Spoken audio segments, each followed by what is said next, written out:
decided to end plans for America's return to the moon and make adjustments in the space program. The president is trying to sell a space plan in the face of some pretty high-profile critics. And joining me live from Capitol Hill, Democratic Congressman Grayson from Florida. And Congressman Grayson, excuse me, I want to make it clear. The president is not saying he wants to prevent the United States from going to the moon. His thought is as Jay Barbary, our veteran space correspondent, said, mix up the sand a little bit, the sand lot, to perhaps put us in a better direction. But what is your thought from what you're hearing about his plan?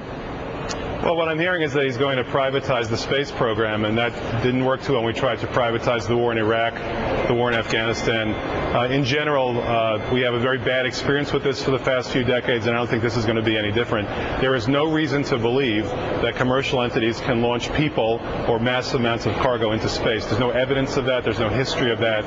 And we can't have the space program continue on a hope or a dream or a matter of faith. We can't turn NASA into a faith-based initiative. Congressman, do you think we're even having this conversation? If the government has been running the agency effectively, why did we get to this point? When you look at, for example, the $9 million for the Constellation program, underfunded, some are saying it was never really feasible. That could be billions of dollars now gone, and at a time when we're forced to look at some tough cuts, why then did we even get to the point? If it was run so well under the government, why are we at this point of talking about a possible private-public plan?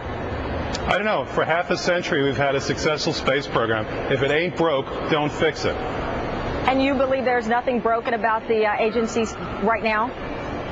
I don't believe that we're going to solve our problems by taking a shot in the dark and hoping that some commercial entities are going to be able to do what the government's been doing successfully for half a century, and commercial entities have never done anywhere in the world in any country.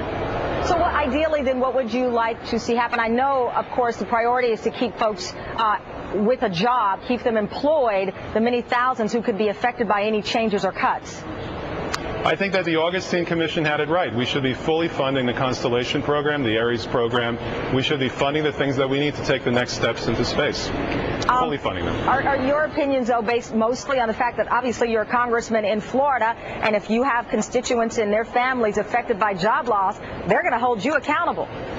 That, plus the fact that I remember sitting in my living room being awed by seeing men walk on the moon when I was 11 years old. The space program means a lot to me. It means a lot to me whoever I happen to be representing. Of course it means a lot to be representing Central Florida, but it means more than that. It means America is #1, and I want it to stay that way. All right, Congressman Grayson, it's always a pleasure to have you on. Again, the president will be speaking about 45 minutes after the hour, and we will bring those comments to you. Thank you. Really appreciate it. Thank you, too. Well, a high-level leak, a former executive with a government security agency comes under fire for leaking classified information. A very rare case. We're going to give you more details live and report out of Washington.